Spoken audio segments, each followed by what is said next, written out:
Are you afraid to get cracked? I hear that one a lot.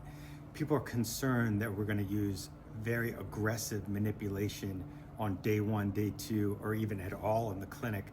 Just know this, there's the appropriate adjustment for the appropriate condition for the appropriate patient. Instrument adjusting gets the job done just as well as the old snap, crackle, and pop.